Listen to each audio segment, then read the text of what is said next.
For our audience, can you break down gift city? Everybody is getting gift city, but not many people. With some people were saying that maybe he's what everything in Gujarat. Why not he's choosing Dubai or Delhi or other cities? Because Let us understand is what it is trying to do. It is trying to develop a global financial hub in it. So that's the larger vision.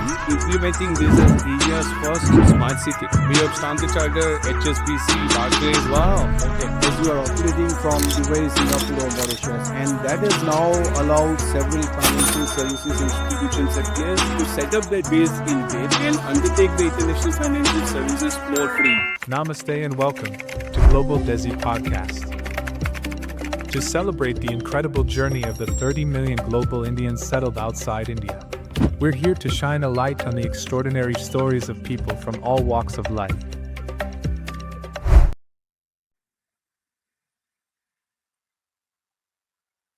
Namaste and warm welcome to Global Desi Podcast. Today we will be deep diving into one of the boldest and most ambitious project India has ever done, the Gift City, an idea of Prime Minister Narendra Modi, which is now becoming a reality. India's first smart city and an international financial services center created to the rivals of Dubai, Singapore, and London. To tell the story, we have got Dr. Dipesh Shah, who has lived and breathed this journey from its very inception. Dr. Shah, welcome to Global Desi Podcast. Thank you. Dr. Shah has 2 decades of experience in leadership across international business, leadership, corporate law, and financial services. Dr. Shah has been the forefront of building the Gift City as a place, not just as in India's smart city, but a global aspiration for future of India. So whether you are a professional looking or dreaming of a bigger opportunity, or a student who is deciding what is your next future, or an NRI thinking about reconnecting with your root, this podcast is for you. So, Dr. Shah, before we dive into the Gift City, can you walk us through your personal and career journey? How did you started your journey? Tell us more about your life. How did your career and personal journey started? Sure. Thank you, Puneet, at the outset for having me on this podcast. I think it's a very popular thing that you are doing, and put that to disseminate the information to the larger audience. I think this is the best mechanism which you are adopted. As far as my personal journey is concerned, I'm born and brought up in Gujarat, in particularly in the city of Ahmedabad, and did my chartered secretary from India and UK, and did my masters in international business from Ahmedabad. And post that, I started my career with the pharma company, right? And was involved in two of the largest Indian pharmaceutical companies based out of Gujarat, right? But my journey has always been with 2-3 years of experience in one company. I would choose to keep shifting the message. And my family was always like, when you're going to get settled, why you keep shifting your profiles? And I always found that working for some company and promoter was not giving me the desired outcome, so which I always wanted to contribute towards. And when the opportunity of IFSC came in, it was for me it was like in uncharted territory which I was adopting. Right. I was in a very well-established pharmaceutical company. Suddenly, I received a call from the Gift City management, the chairman of the Gift. So, why don't you come for an interaction? Right. And that's how my journey started. And I thought contributing towards the state and probably indirectly working towards an India level project would probably give the right type of experience exposure which I was looking at that moment of my career. Right. So, if you look at 2008, I mean, with this was time of a type of recession, worldwide recession.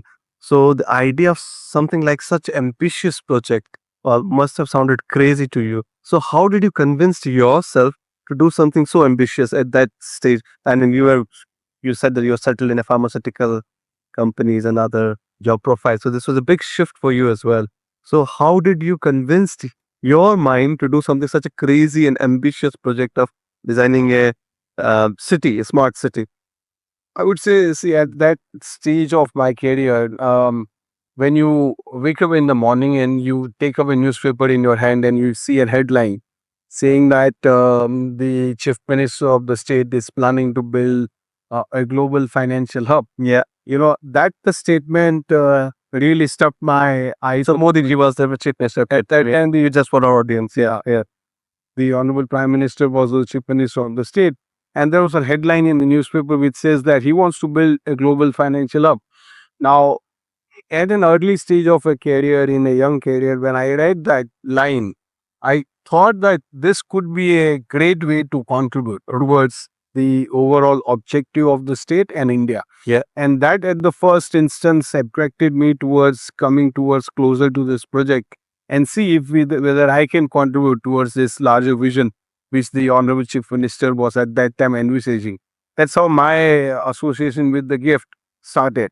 And a little I was aware that, getting started in the gift, I was like initially 5, 6 people got selected from by the chairman to see that whether this type of project can be implemented here on the ground. And I happen to be a second such employee who bought into this project. But as you rightly said, I think the journey was very uncharted. The a lot of credit to the family to allow me to shift from a very reputed private sector the company to a public sector undertaking where the future was a little bit uncertain because you never know if the state level project will work or not. Yeah. Really inspiring, Dr. Shah. I mean, so what was when you came on board? So you said there are 4 or 5 people who came on board. So what was in your mind? What was the vision you imagined? Like now it's like 12, how many years? 15, 18, 16 years now. So it's same time as I came to UK. I came in UK in 2008-9. So what was your dream or vision when you imagined when you came on board that how the city would look like? So what was your take us to the journey? What was going on in your mind and did you meet Prime Minister Modi during those conversations? Yeah, as I say, as a chief minister of the state, so obviously he used to take a lot of reviews on a regular basis. But as you rightly said, for the story for your audience, and probably many of them might have heard this, but many of them would love to understand as to how this got conceived. The gift city got conceived with a problem statement. The problem statement was if you wanted to do India international business, Right. you were sent to Dubai, Singapore, Mauritius. Right. And you were told that doing business from that into India is more easy, efficient, and tax competitive. And that's why most of the consultants during that time were sending people and businesses outside to do India business. Now, this was started with as I said, with the written and the thought process of the Honorable Chief Minister that he visualized that during his visit to Singapore, he met several professionals. In fact, he met 15, 16 professionals in financial services. Out of that, 12, 13 were Indians. And on those 13, 8 to 10 were Gujaratis in financial services working in Singapore. So he asked them, what you are doing in Singapore? And most of them said, sir, we do India business sitting in Singapore. Yeah. Now, this was probably a problem statement that, he visualized that why one has to be outside India to do India international. Exactly. And why can't we create a regulatory and probably a physical infrastructure within Indian ecosystem where you can actually bring this entire business. So this was the time that when he heard this problem statement, he decided that, look, let us make an attempt of creating a project which will probably try and implement infrastructure-wise, regulation-wise, a structure which helps people to do India international business more efficiently sitting in India. And that's how the gift city on the first place what as a concept brought into an implementation mode. Thank you, Dr. Shah. I mean, Modi ji is quite visionary and he tried to encapsulate ideas and then implement it, So for our audience, can you break down Gift City? Everybody is hearing Gift City, but not many people because this podcast is targeted at Indian diaspora, people settled in UK, USA and Canada, wherever they're Indian diaspora. So how would you define Gift City? I understand from our conversation that it's to improve ease of doing business and also to challenge what have been done in Singapore, London, and Dubai. Why can't we do something in India itself? So can you just elaborate more detail what Gift City is? Sure. I think if one has to understand GIFT, let us understand is what it is trying to implement. It is trying to develop a global financial hub in India. Okay. So that's the larger vision which is getting implemented in this mode. Now, to implement a global financial hub, you have two ways to do it. One is that the whole of India can be converted as a full capital account convertible, and you can do this freely in any parts of India. Unfortunately, I think the way the Indian ecosystem today operates, we don't have the full capital account convertibility.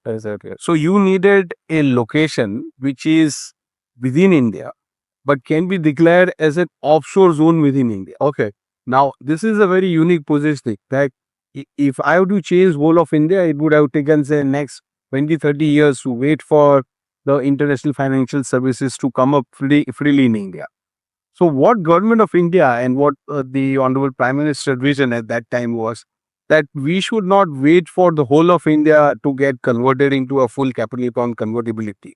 Why can't we create a structure within India? And probably because his mandate was Gujarat at that year, he says that let us, he was willing to take that risk, which probably many of the political leaders would have thought twice before taking such a large scale risk of implementing this scale and size of project.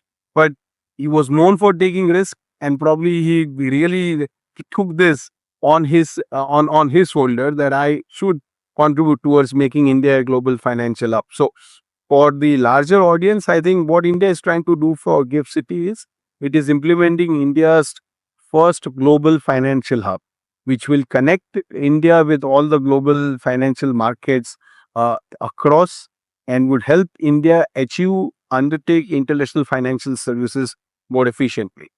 So I would look at GIFT in two parts. Yeah. One is you can't set up a project on an isolated ground.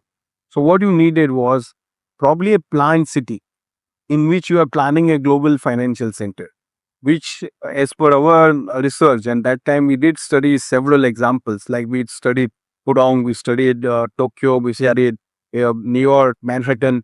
And what came out was that everywhere the financial centers evolved, and the problem statement that they were facing was that there were not much of the residentials and other ecosystem near the financial center. So people were commuting almost 1.5 hours one way to come to the financial center to.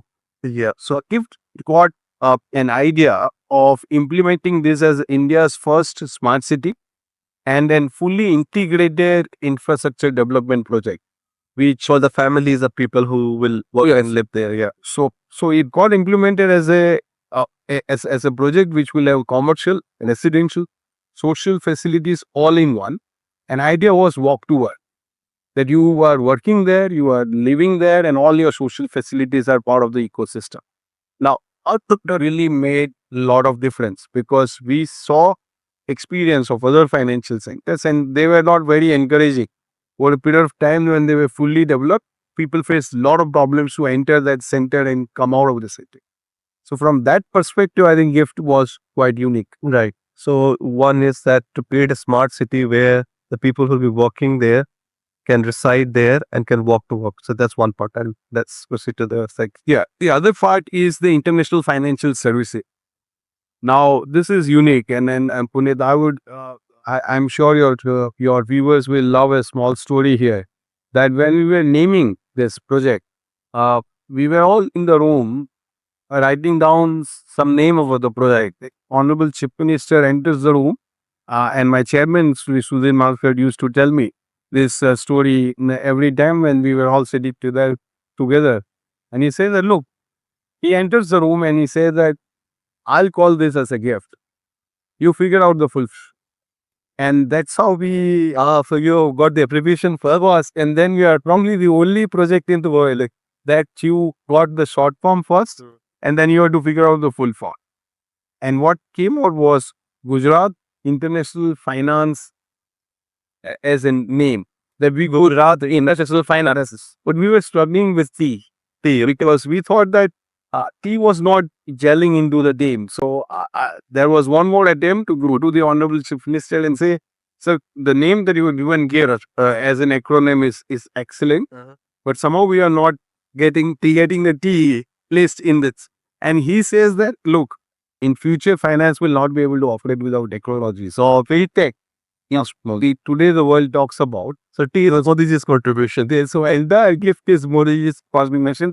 So, the name game was Gujarat International Finance Tech City. Right. And probably that's how, today it is dedicated center and city, which is catering only to financial and technology firms.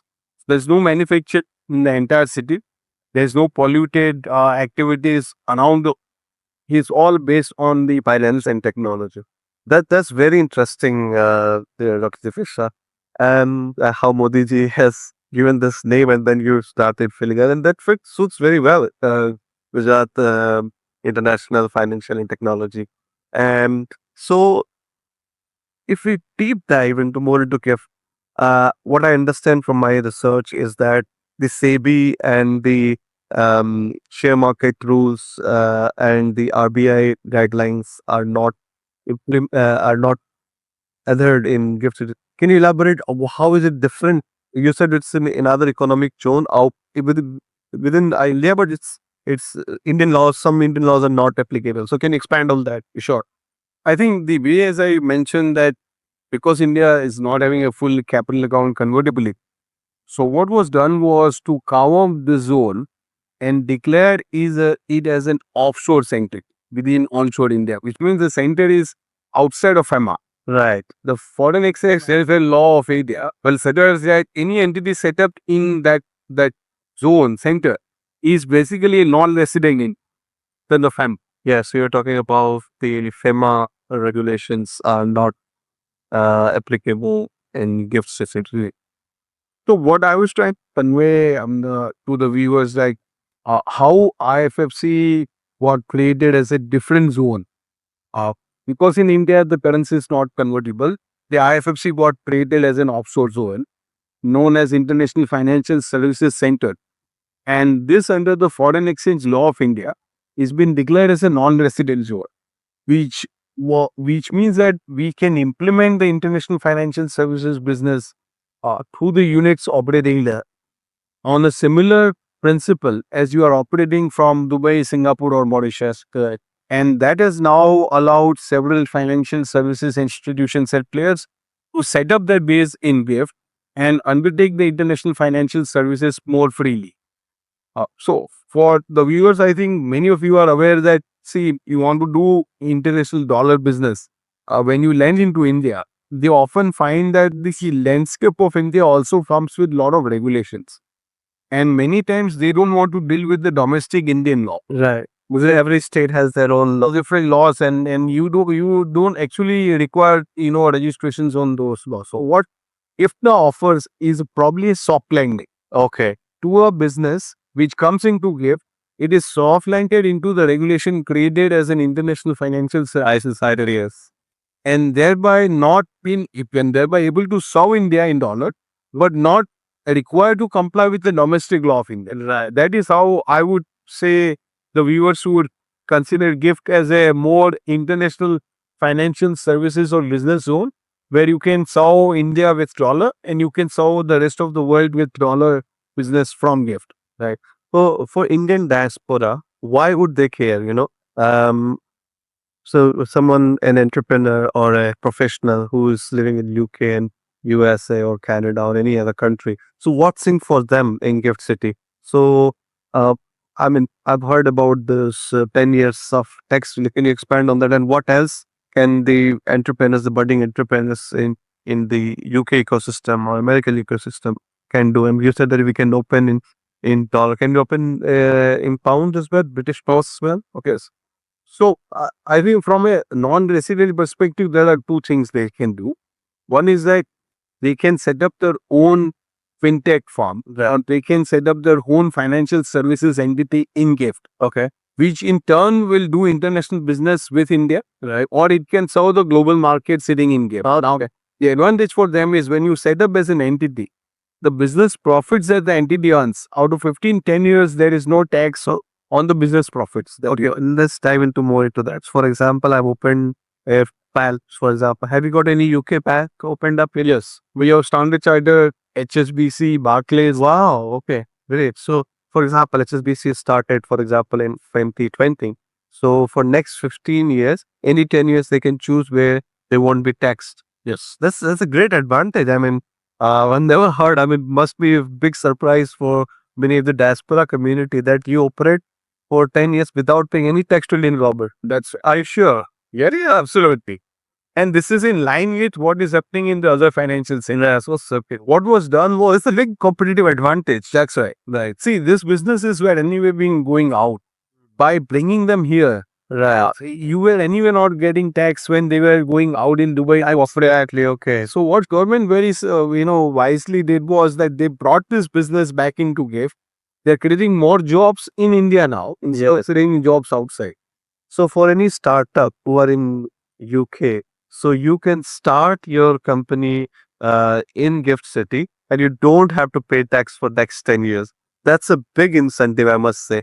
So, Dr. Shah, you've been traveling globally to Singapore, Dubai, London. So what are some of the things which you think Gift City is already matching these big cities? What are some of the new development which you think is still matching with those big giants? Sure. So when you look at this global financial centers outside, what they are all based on is three areas. One is the regulation.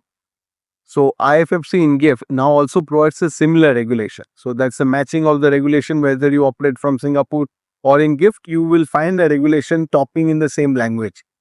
Two, the tax is very competitive. So when you do international business sitting in those centers, the tax regime is very competitive. And in GIFT also, the tax competitive advantage has been provided. And third, which is the most important factor from an Indian perspective, is the cost of operations. Okay. When you come into GIFT, the rentals are like $1 per square feet per month, in which you can open your office and operate. If you can think of, compare this cost with any cost closing up, it is like 1/10 of the cost in which you are. That makes sense. Yeah. And plus the availability of Indian talent at a very competitive cost add to that. So all these factors are making GIFT as a more preferred destination now. Right. That makes sense. So, for example, I'm just taking an example of a startup. When a British citizen like myself, I want to open a company. So, is there a special visa category you're thinking of, or is it like UK has an entrepreneur visa for people who want to open a business here? So, have the government thought about that? Have having any special visa category for opening companies as gift? So right now, what the government is allowed to say, if a Britain resident wants to open a company in GIFT, it can be 100% owned by him, right? As and it will be registered under the Indian companies, incorporated in GIFT, with an ownership of completely of him, sitting in London. Oh, you don't have to move. So he can form a company there, and then he can employ people there. Now, in employing also, the government has removed the restrictions that you need local directors. Yeah. So you can actually bring in people from outside who can be a director on the board of that company. All right. And company lots. Interesting. So now let's dive into some of the challenges, and some criticism. So I've been just researching about Gift City online. What are people's views? Mostly it's positive, but some people were saying that Modi ji want to do everything in Gujarat. Why not he has chosen Mumbai or Delhi or other cities? Because he promotes Gujarat a lot on global platform. So this is one of the criticism I found. And the other criticism, what are the other challenges you think of for the Gift City in last 16 years? I mean, let me give the right facts on what you just say. That because the mandate at that time of the Honorable Chief Minister for the state of Gujarat, he took this initiative for his state. Right. Okay. It is as simple as that. Any other chief minister Would have done that. they would have done the same and created a gift city as a project. But you need that type of forward thinking. You need that type of a vision to implement the project and of scale and size of gift is concerned. That is one. Two, I think when this was applied, to get the status of an international financial services center way back in 2011. That time it was not the current government in Delhi. It was in the previous government that the approval was there to set up the International Financial Services Center. So you can't look it, because many people factually have not seen. And then, as I'm there since 2008, I can factually tell you that 2011 when we applied for license, it was a different government, but still the license was granted subject to the RBI, SEBI, and IIDA. So it's probably not correct to say that why is only doing for Gujarat. Probably he visualized this for India, and he, being the chief minister of the state, he implemented in the state of Gujarat. I hope that would shut most of the critics about why Gujarat. So tell us about some of the challenges which Gift City is currently facing and how you're tackling those challenges. Yeah, so before I come to challenges, I'll just answer your previous question on the opportunities for diaspora, or the non-resident Indian, as you asked me. So for an example is, Pulit, you are a non-resident Indian staying in, say, Scotland. Now, you know that for next 25 years, India is going to grow very exponentially, and there's a huge opportunity to earn money by investing in India. But the challenge is that, whenever you, earlier times, whenever you wanted to invest, somebody would have given you, whole set of documents to sign off at, then you said, I don't really understand what I'm signing. So you were cut off, that I don't want to sign something which I don't understand. Well, now Gift is changing that entirely. So what happens is that you as a individual can open your bank account online with the bank sitting in Gift, which are based in Gift. So for you, your documents does not travel, just online click and open your bank account with the Gift City. Your bank account, whatever the interest you earn in Gift, is also tax free. Oh, great. So you don't need to pay any tax on the interest that you earn and the deposits you placed in Gift City. And to added advantage to you is that you can use that account also for your business. Now you want to make payments, you want to run it as your current account, as a business account, you can still be in Scotland. Your business account can still be maintained in Gift, and that account can operate for you as a global. That's very interesting. That's very interesting. A lucrative option for diaspora community. Yeah. So that is one, is the bank deposits. The second, I would say, that investment into stock market. Right. And this is, I think, a common, area which most of the NRIs look at. So what in Gift we have created now is a structure that there are fund of funds, or there are, fund registering Gift, where you as a non-resident, when you invest in that fund, which in turn is investing into a mutual fund in India, Right. then there is no short-term capital gain tax, there is no long-term capital gain tax, there is no tax which is paid there when you exit that mutual. Right. So your exit from the mutual fund will also take an exit from India, and the money will come back to you in dollar terms to you. Also, your dollar does not get converted into rupees. So Dollar or invested dollar, or you get in dollar, you invest in pound and you get in pound. That's and what sort of rate of interest can we expect? Just a average. Oh yeah, I think it gives globally. But I have personally, and this was probably at some time back when we were on call with an US based firm, which is operating in Bangalore, and we were talking about the banking operations. He said, I already know that there is an Indian banking Gift, which is an offshore banking Gift. They offered me the rate of interest, which was 5.5% on the deposits, versus 3.5% offered in US by some of the renowned banks in US. And that was a delta. They almost 2% higher delta was offered and obtained. But obviously, as I said, these data points are more, fluctuating and based on the market, and at this time the global crisis is going on. So, Dr. Shah, we're coming to the end of the podcast. So, one last question: when you close your eyes and imagine 2030, how would you like to see the new India, the new Gift City? How would it be like? Because I have interviewed Indian economist Sanjeev Sandhya previously, and he said that India would soon become the third largest economy.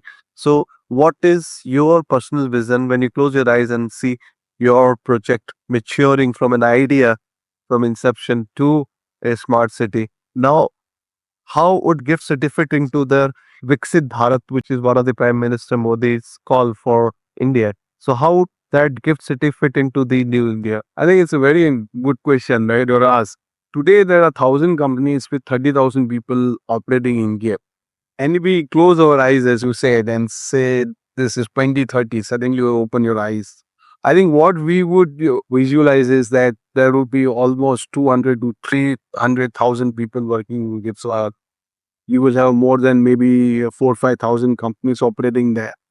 And most importantly, this will become a Ghar Vapsi movement for a lot of diaspora communities. Because the way today the global scenarios are, I think our own financial professionals and people like you who have gone across the world would have an opportunity in India and particularly in Gift City, that your expertise would be used in this center, not only for India business, but also for global business.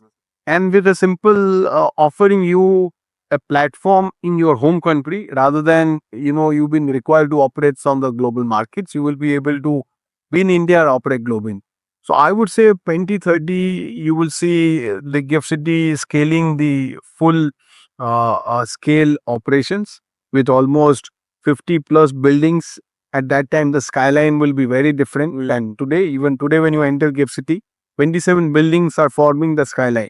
But there are 30 buildings which are already under constructions to be delivered for next 3 to 5 years. So the skyline will be like 50, 60 buildings giving you different flavor of commercial, residential and social facilities.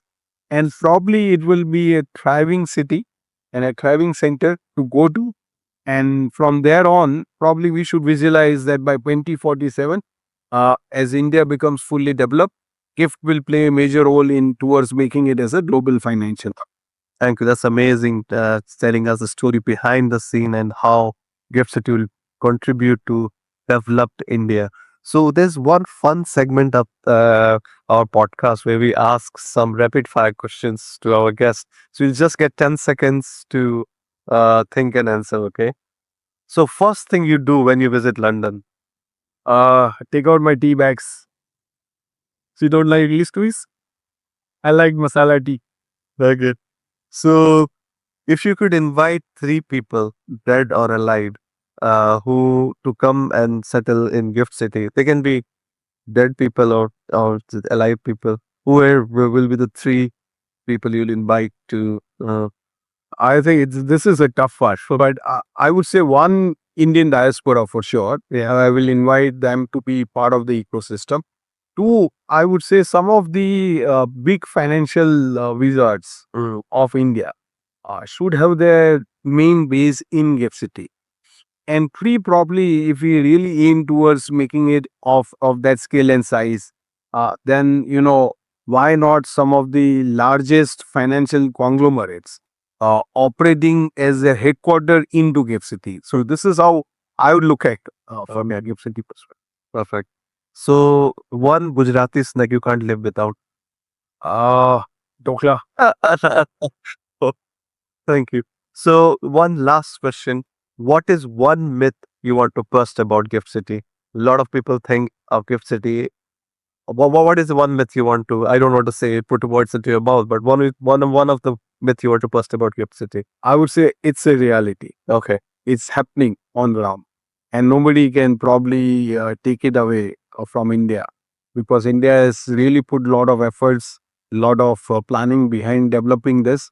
So I would say the myth was whether GIFT will happen or not happen. Will it see the light of the day? I would say it's a reality now. Nobody can ignore.